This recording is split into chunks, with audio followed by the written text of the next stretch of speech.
Hey wrestling fans, welcome to another episode of 360 Wrestling Fanatic for May 17th, 2022. I am your host, Lance Brock, back finally after another absence. Unfortunately, I apologize. Have been gone for a little while once again. I planned on doing some episodes last week, but a couple things came up actually. Had some internet problems and lost my voice. And then just the last couple of days been a little lazy. And right here I am back though for episode 285 of 360 Wrestling Fanatic. Thanks everybody for listening. I know I am way behind on the first shows I am going to talk about real quick. I wanted to do recaps of these shows, but like I said, unfortunately got behind again. So, I'm going to start off by talking about Impact Wrestling Under Siege, which was on Impact Plus, YouTube, Ultimate Insiders, and Fight TV. I'm just going to go by this real quick. And Giselle Shaw and Alicia Edwards defeated the Influence to start off the show, 7 minutes, 23 seconds. Chris Sabin defeated Steve Macklin with the Cradle Shock at 13:25. Backstage, Gia Miller is with Deonna Purrazzo. Next up, it is a rematch from Rebellion for the AAA Reina de Reinas Championship. Deonna Purrazzo challenging the new champion Taya Valkyrie. Taya Valkyrie gets the win to retain the title, which she won on Rebellion, and Deonna Purrazzo also losing the Ring of Honor Women's Championship on an episode of AEW Dynamite. And after the match, Purrazzo attacks Valkyrie, and then to make the save, we see the Impact Wrestling return of Mia Yim. Backstage, Gia Miller is with Trey Miguel. The Impact X Division Championship is now on the line. Ace Austin, who is now competing in the New Japan Pro Wrestling Best of Super Juniors tournament, takes on Trey Miguel, and Ace Austin retains this championship at 13 minutes, 6 seconds. Next up is a faction war. I guess you could call it Bullet Club versus Honor No More. Mike Bennett pins Carl Anderson to score the win for Honor No More at 18 minutes, 25 seconds.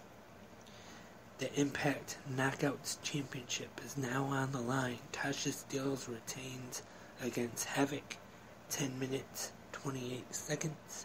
The Impact Wrestling World Tag Team Championship match now as Violent by Design taking on the Briscoes, who have showed up in Impact Wrestling, and they are now the new Impact World Tag Team Champions as they defeat Violent by Design.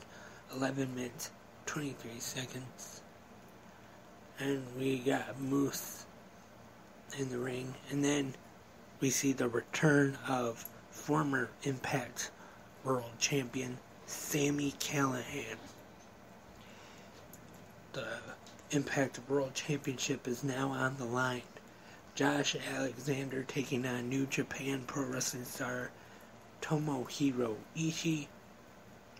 Great match between these two. Excellent main event. It is Alexander winning to retain the Impact World Championship I definitely recommend this match. If you missed it, check it out. It's 23 minutes 44 seconds. Great match. You can check the replay on, I'm sure, Impact Plus and the Impact Ultimate Insiders, and you can order it, the show by itself, on Fight TV.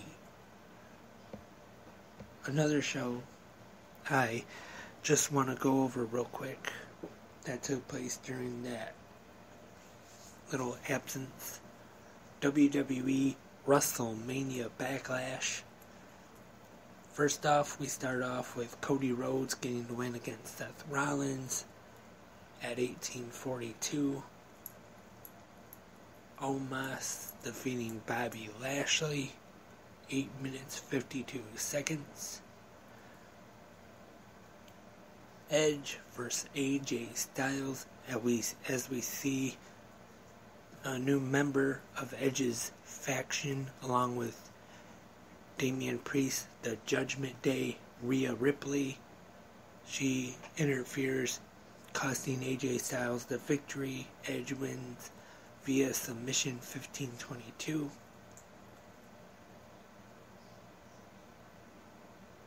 The SmackDown Women's Championship on the line in an I Quit match. Charlotte Flair versus Ronda Rousey. Rousey wins this one. And 16 minutes 33 seconds to win the SmackDown Women's Championship. Charlotte Flair gonna be gone for a while, which is the reason for the angle of the broken arm. Madcap Moss defeated Happy Corbin at 9 minutes 44 seconds.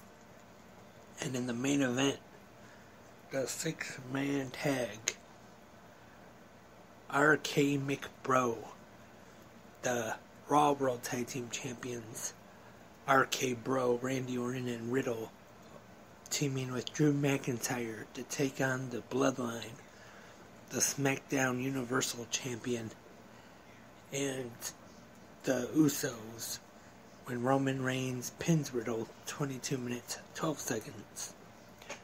Pretty good match. So overall, WrestleMania Backlash, I thought, was actually a pretty good, solid pay-per-view. Not great, but it was good. I just kind of would have changed the order up a little bit and put the women's I Quit match as the main event, because don't get me wrong, nothing really wrong with the 6-man tag, RK McBro versus the Bloodline. It's just that there's no real stakes in this one, and no titles on the line, which originally was supposed to be the tag team title unification match, which now will be taking place this Friday night on SmackDown. And so it is a good match, but just like I said, no real stakes involved in it. And the other matches on the show were good as well. Definitely worth checking out on Peacock or anybody internationally on the WWE Network, in case you missed it. Like I said, it is worth checking out, in my opinion anyway. And let's get to last night's Monday Night Raw. And first, before I talk about the actual show, just gonna talk about the news coming out of last night's Raw. I'm sure it's been talked about all day, and probably going to be talked about the rest of the week.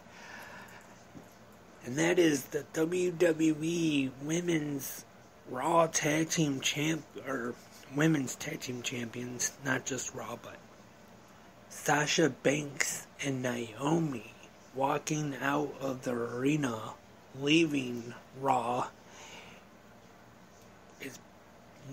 I don't think we know the whole story just yet. It's WWE actually issued a statement when Raw was actually still on the air. They supposedly went into John Laurinaitis' office and gave him the tag team titles and then left, supposedly over involving the six-pack challenge that was going to take place, where the winner is the number one contender for the Raw Women's Championship. Was supposed to be them, Becky Lynch, Asuka, Doudrop, and Nikki ASH. But supposedly,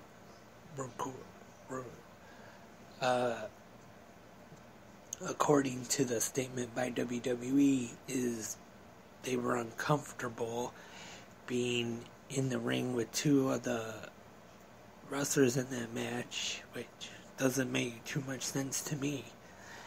Especially not Becky Lynch and Asuka anyway. But like I said, I don't think we know the whole story about this just yet. As of right now, I haven't seen anything if Sasha Banks or Naomi have commented on the situation just yet. But definitely gonna have to wait and see if they do at all. And let's get into last night's Monday Night Raw from Norfolk, Virginia at the Scope. Last night's commentators, I should say, Jimmy Smith, Corey Graves, and Byron Saxton. And we kick off right off the bat with the steel cage match. Bobby Lashley and Omos. And MVP is in the corner of Omos. This one, not bad at all. The finish sees Omos pick up Bobby Lashley and slam him, or throw him into the cage, I should say. Cage breaks, and Lashley goes out, lays on the part of the cage for a little bit, and then steps off the cage. Of course, both feet touching the floor, so he wins the match. Referee tells the timekeeper it doesn't matter how he got out of the cage, he escaped it, whether if it's over top, out the door, or through the cage. Bobby Lashley is the winner of the match. Like I said, good match, and obviously this one has been done before.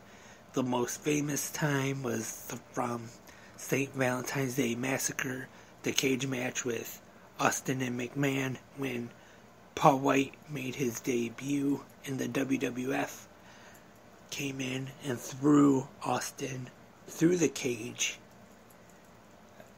which led to him winning the match. And I want to say they have done that at least one other time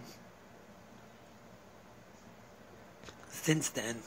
Just can't really think of who was in the match, but I'm pretty sure they did at least one other time. And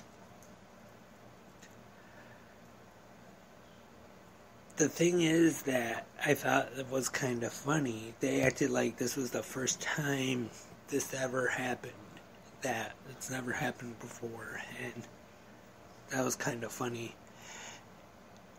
Next up, we have another match with The Miz serving as a special referee, which we thought was going to be Theory, but instead is Veer Mahan taking on Mustafa Ali. And Veer gets the win here with the submission. Theory takes some selfies and has Veer go after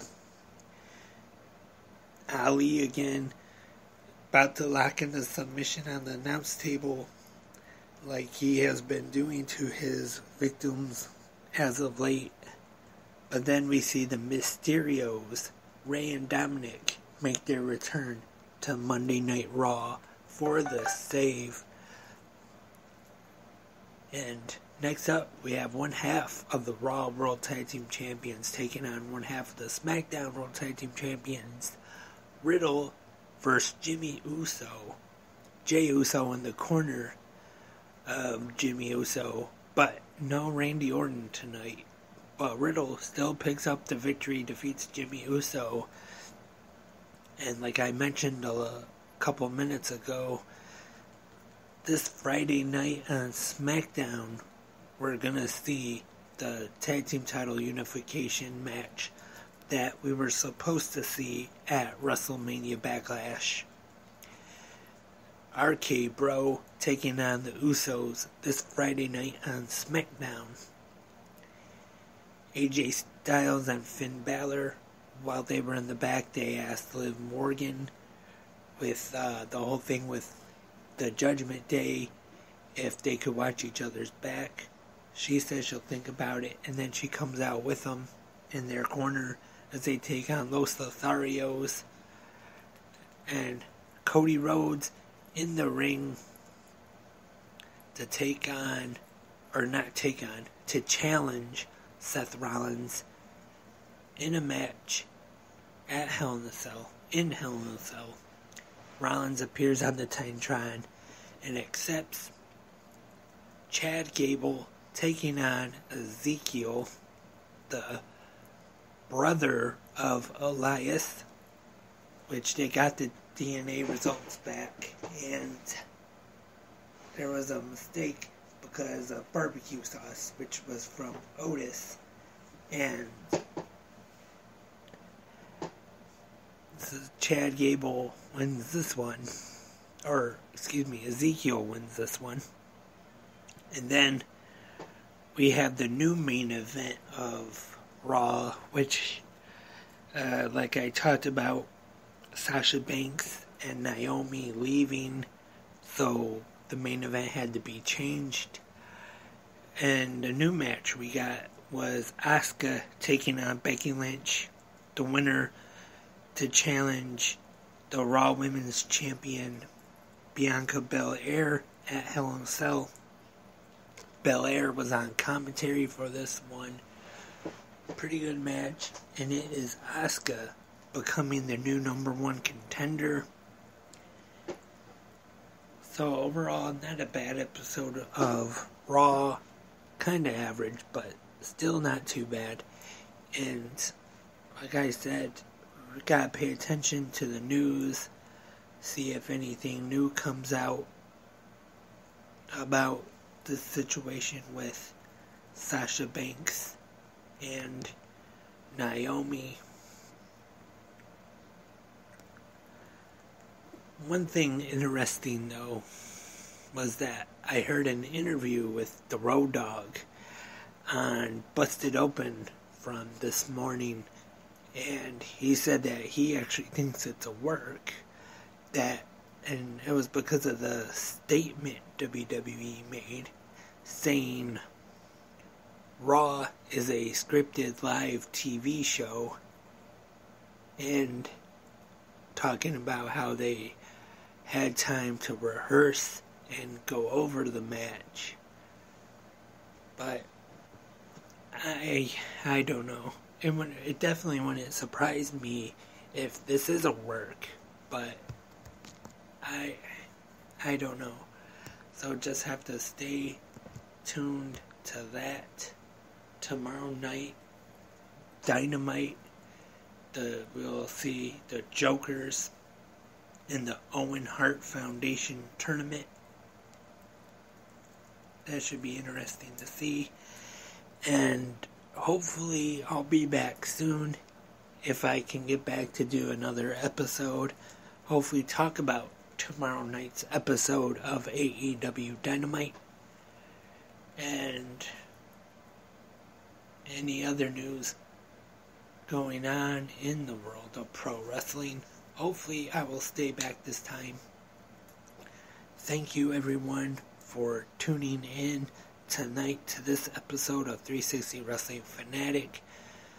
on Spreaker, Anchor, Apple Podcasts, Google Podcasts, Spotify, iHeartRadio, CastBox, almost anywhere you can listen to podcasts. You can listen to 360 Wrestling Fanatic. I appreciate it if you have any questions, comments, or suggestions. 360 Wrestling Podcast at gmail.com. Facebook, Instagram, Twitter, 360 Wrestling Podcast. You should be able to find it. Thank you once again, everybody. Once again, sorry for being late. Hopefully we'll be back soon. Much sooner than this time. But until then, I am Lance, and I am a wrestling fanatic.